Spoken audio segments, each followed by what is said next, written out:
पति और पत्नी का रिश्ता एक विश्वास डोर पर टिका होता है और जब वही विश्वास कम होता है या जब दोनों के प्रति शक होता है तो एक ऐसा अंत लेता है जो वाकई में हैरान कर देने वाला है।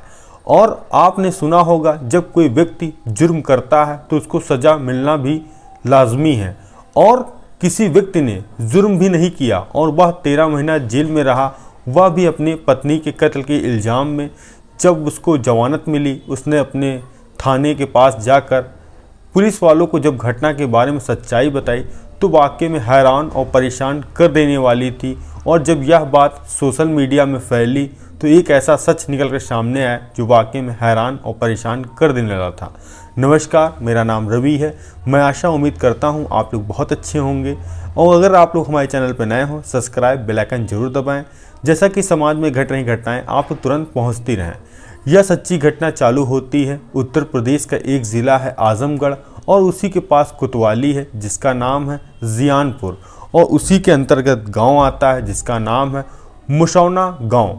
यहीं पर एक 23-24 साल का रहने वाला युवक जिसका नाम दीपू, और यह साल था अक्टूबर 2020, और वहीं का थाना जियानपुर जाता है जो कि 13 महीना जेल में बंद था। जेल में जैसे ही छूटता है ना कि वह अपने घर जाता है ना रिश्तेदारों से मिलने के लिए जाता है, वह उसी जियानपुर थाने जाता है। और जब इंस्पेक्टर साहब उसको देखते हैं, पूछते हैं यह कौन है, तो वह एक कांस्टेबल कहता है यह अपनी पत्नी के कत्ल के इल्ज़ाम में बंद था और अभी जमानत पर छूटकर बाहर आया है।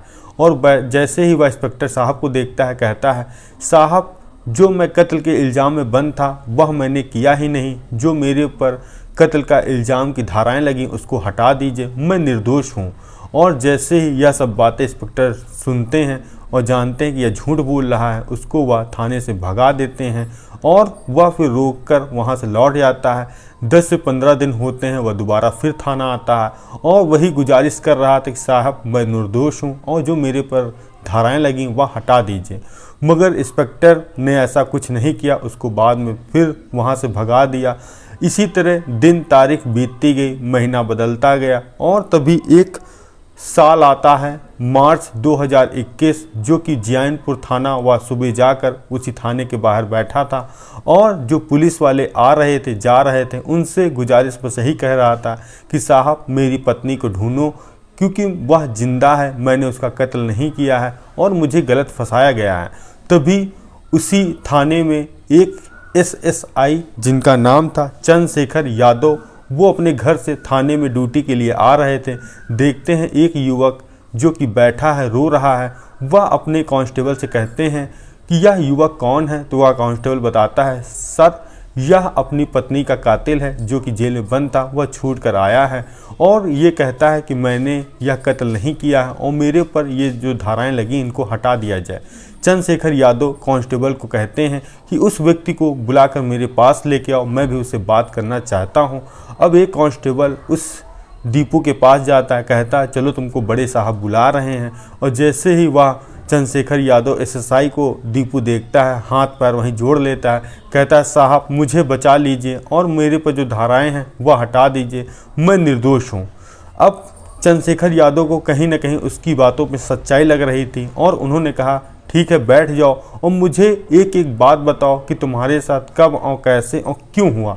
तभी दीपू कहता है कि साल था 2019 11 जून, जो कि मऊ ज़िले की रहने वाली, जहां का घोसी थाना लगता है, वहां के रहने वाली रुचि, उसकी मेरी शादी हुई थी और शादी होने के बाद परिवार सब कुछ ठीक ठाक चल रहा था और मैं जो कि मेहनत मजदूरी करके अपनी बीवी की जो ख्वाहिश थी उसको मैं पूरा कर रहा था। और तभी एक दिन मैं काम करके घर लौट रहा था, तभी देखता हूँ कि मेरी पत्नी किसी अनजान व्यक्ति से बात कर रही है। तो मैंने पूछा कि वह व्यक्ति कौन है, तो उसने कहा मैं अपनी माँ से बात कर रही हूँ। तो मैंने कहा कि यह फ़ोन किसका है, तो उसने कहा कि यह फ़ोन मैं बगल वाले का लेकर आई हूँ और बात करने के बाद उनको दे दूँ। तो दीपू ने ज़्यादा कुछ नहीं सोचा, इग्नोर कर दिया और वह चला गया घर और खाना खाया, फिर सो गया। उसके 3-4 बीतने के बाद वह फिर जब काम से घर लौटा उसने देखा उसकी पत्नी हंस हंस के बात कर रही है। उसने पूछा कि अब ये कौन है? तो उसने कहा कि क्या मैं अपनी माँ से भी बात नहीं कर सकती, जो तुम मुझे रोकते टोकते हो? तो वह फिर कुछ नहीं बोला। बोलने के बाद वह फिर घर जाता है, खाना खाता है, सो जाता है। और अब पत्नी भी अपने पति से लड़ाई करने लगी और झगड़ा करने लगी और छोटी छोटी बात पर वह गुस्सा होने लगी। और तभी वह ज़्यादा गुस्सा होने के कारण एक दिन वह अपने घर चली जाती है और कहती है कि मुझे अब तुम्हारे साथ नहीं रहना है। जैसे ही रुचि अपने घर मऊ जाती है और अपने माता पिता से कहती है कि मेरे पति मुझे मारते हैं, डांटते हैं और मुझे पैसे तक खर्चा करने के लिए नहीं देते हैं, तो उनके माँ बाप और वहीं की पंचायत बुलाते हैं, बैठालते हैं और पंचायत के जो सदस्य होते हैं वह दीपू को तलब करते हैं और आने के लिए बुलाते हैं। अब पंचायत जो लगी थी, दीपू वहाँ पहुँचता है और रुचि आती है, उसके परिवार वाले आते हैं। तो पंचायत के सदस्य कहते हैं कि आज के बाद तुम रुचि को कुछ नहीं कहोगे और अगर तुमने इसके बाद परेशान किया या मारा पीटा, फिर हम लोग पंचायत नहीं बैठा लेंगे, तुम्हारे पर कानूनी कार्रवाई करेंगे और जिसको बाद तुमको जेल तक जाना पड़ जाएगा।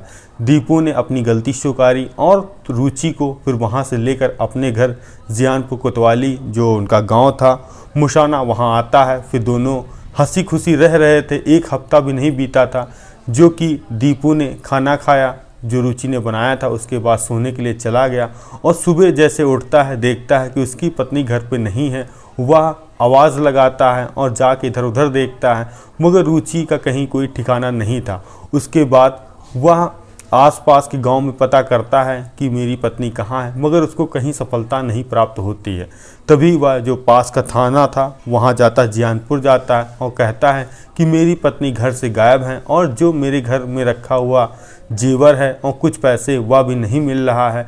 उसके बाद अपनी पत्नी के नाम वह गुमशुदगी की रिपोर्ट दर्ज कराता है और जैसे ही यह बात रुचि के परिवार वालों को पता चलती है कि उनकी बेटी गायब है और मिल नहीं रही है, वो भी फ़ौरन जियानपुर कोतवाली पहुंचते हैं और सीधा सीधा आरोप लगाते हैं कि जो ये मेरे दामाद दीपू हैं, इन्होंने मेरी बेटी का कत्ल करके कहीं छुपा दिया है लाश को और इसीलिए वो नहीं मिल रही है और आए ना आए दिन दहेज के प्रति हमारी बेटी को प्रताड़ित करते थे, मारते झगड़ते थे। तो पुलिस वालों को सीधे वहाँ आरोप पति पर लगते देख उन्होंने परिवार वालों ने अपने दामाद पर मुकदमा दर्ज करा दिया। उसके साथ जो उसके पिता थे दीपू के, उसके खिलाफ और जो उसकी भाभी थी उसके खिलाफ 302 के तहत मुकदमा दर्ज हो गया और जिसके बाद पुलिस वालों ने उसके पिता और भाभी को पकड़कर थाने लाई। हालांकि पूछताछ के बाद उनको छोड़ दिया गया और दीपू को संगीन धाराओं में केस दर्ज करके जेल भेज दिया गया।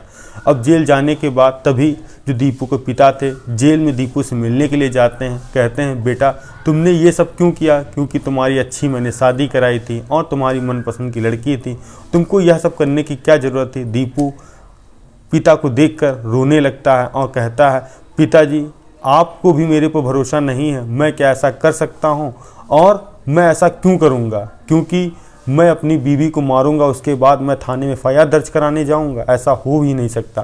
पिता को भी अपने बेटे पर भरोसा आता है, वह भी उसको कहते हैं बेटा परेशान ना हो, सब कुछ ठीक हो जाएगा। और जो वहाँ की निचली अदालत थी वहाँ पर वह अपने बेटे को छुटाने के लिए अर्जी देते हैं, मगर वहाँ कोई सुनवाई नहीं होती है। उसके बाद जो उनके पिता थे, जो वहाँ का हाई कोर्ट था, वहाँ पे अपने बेटे की जमानत करने के लिए याचिका देते, क्योंकि वहाँ पे वकील भी सब महंगे थे, जिसके लिए उनके पिता ने अपनी ज़मीन और जो रखी हुई जेवर वह सब बेच दिया। और तभी एक साल आता है 2020 का अक्टूबर महीना, जब दीपू को बेल मिलती है और वह थाने जाता है और जहां पर वह अपने आप को निर्दोष बता रहा था, मगर उसकी निर्दोष पे कोई बात नहीं सुन रहा था, उसको वहां से भगा दिया जा रहा था।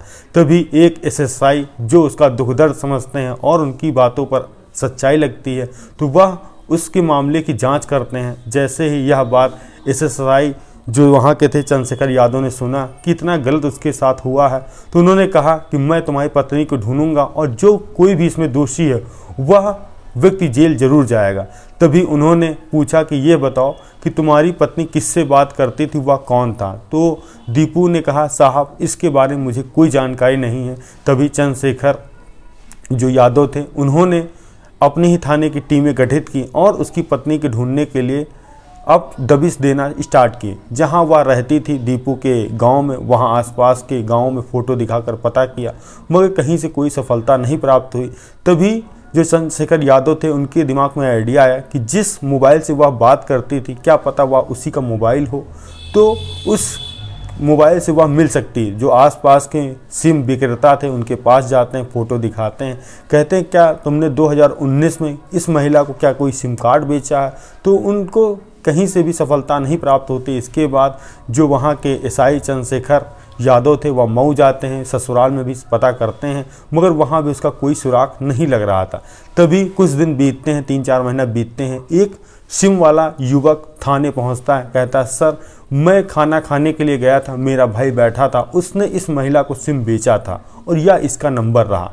अब एसएसआई जो वहाँ के चंद्रशेखर यादव थे उस नंबर को सर्विलांस लगाते हैं और सारी कॉल डिटेल खंगालते हैं, तो पता लगता है कि यह सिम इस समय एक्टिव है, जो कि ज़िला इटावा के और इटौली गांव का है। और तुरंत ही चंद्रशेखर यादव और दीपू को बैठालते हैं और उसी गांव पहुंचते हैं। गांव में उस महिला की फ़ोटो सभी लोगों से वेरीफाई कराई जा रही, तभी पता चलता है कि सामने वाले घर में एक महिला एक व्यक्ति के साथ रहती है। जैसे ही वह दरवाज़ा खोलते हैं और दीपू पुलिस के साथ था, वह जो रुचि थी अपने पति को देखकर हैरान और परेशान हो जाती है और तुरंत पुलिस वाले उसकी रुचि और उसके प्रेमी को हिरासत में लेकर थाने आते हैं और पूछताछ करते हैं कि तुमने अपने झूठे कत्ल का ये क्या किया कि तुमने अपने पति को सज़ा दिला दी, जो कि उसने कोई जुर्म किया ही नहीं। वह फिर सच बताती है, कहती है कि मेरा प्रेम प्रसंग जो कि इटावा के रहने वाले इनसे चल रहा था और घर वालों ने मेरी बिना मर्जी शादी करा दी। इसके बाद मेरे पास कोई उपाय नहीं था, तो मैंने सोचा कि मैं घर से भाग जाती हूँ। और जब मेरे पति नहीं रहते थे, मैं अपने परिवार वालों को भी यही बताती थी कि मेरे पति मुझे डांटते हैं, मारते हैं और मेरे साथ कुछ गलत कर देंगे, तो इसका जिम्मेदार मेरे पति को ही सोचना। हालांकि इस बारे में रुचि के परिवार वालों को कोई जानकारी नहीं थी कि वह अपने प्रेमी के साथ रह रही थी, मगर जो रुचि के मामा थे उनको यह जानकारी थी कि इनका प्रेम प्रसंग चल रहा था, मगर उनको भी यह नहीं पता था कि वह जिंदा है या मर गई है। अब दीपू ने फिर 10 नवंबर 2021 को अपनी पत्नी और उसकी माता पिता के खिलाफ झूठे मामले के तहत उसके ऊपर FIR दर्ज किया और फिर दोनों को जेल भेज दिया गया। और पुलिस अगर जांच कर लेती तो एक निर्दोष व्यक्ति 13 महीना जेल में ना रहता। वो तो एक ईमानदार पुलिस अफसर को लगा कि वह एक सच बोल रहा है, जिसके तहत उन्होंने कार्रवाई की और निर्दोष के ऊपर जो धाराएं लगी थी वह भी हटाई गई। यह सुनाने का कहानी का उद्देश्य हमारा किसी को परेशान करना नहीं, बल्कि आप लोगों को जागरूक करना है। सावधान रहें, सतर्क रहें और मिलते हैं नई कहानी नई शुरुआत के साथ। जय हिंद, जय भारत। और आपका जो भी सुझाव है तो वह सुझाव कमेंट के माध्यम से हमें दे सकते हैं।